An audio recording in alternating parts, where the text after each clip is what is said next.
ભાવનગર શહેરના કપરા વિસ્તારમાં યુવક પર જીવલેણ હુમલો કર્યો હતો. જૂની અદાવતમાં આ યુવક પર તીક્ષ્ણ હથિયાર વડે હુમલો કરવામાં આવ્યો હતો. હાલ ઇજાગ્રસ્ત યુવકને તાત્કાલિક સારવાર માટે ભાવનગરની સલટી હોસ્પિટલ ખાતે ખસેડવામાં આવ્યો છે અને આ ઘટનાને લઈને પોલીસ કાફલો ઘટના સ્થળે દોડી ગયો હતો અને આગળની વધુ તપાસ હાથ ધરી છે. ભાવનગરમાં કાયદો અને વ્યવસ્થા કથળી રહી હોય તેમ લાગી રહ્યું છે અને પોલીસની કામગીરી સામે પણ અનેક સવાલ ઉભા થઈ રહ્યા છે. ભાવનગર શહેરમાં અવારનવાર હત્યા લૂંટ જેવા બનાવો સામે આવતા હોય છે. ત્યાં ભાવનગર શહેરના કપરા વિસ્તારમાં ફરી એકવાર એક યુવક પર જીવલેણ હુમલો કરવાની ઘટના પ્રકાશમાં આવી છે, જેમાં વિનય શરદભાઈ મકવાણા પર તીક્ષ્ણ હથિયાર વડે હુમલો કરવામાં આવ્યો હતો. જૂની અદાવત રાખીને આ યુવક પર તીક્ષ્ણ હથિયાર વડે હુમલો કરવામાં આવ્યો હોવાનું હાલ જાણવા મળી રહ્યું છે.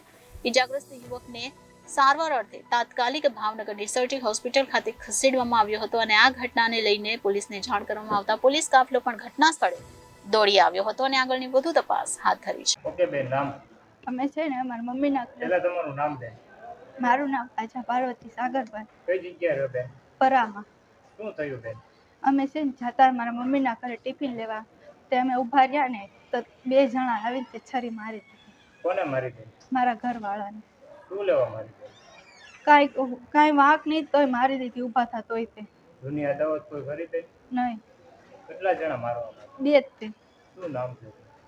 એકનું નામ અગો ને બીજાનું નામ મને નથી આવડતું. Bureau report Janadesh news Bhavnagar.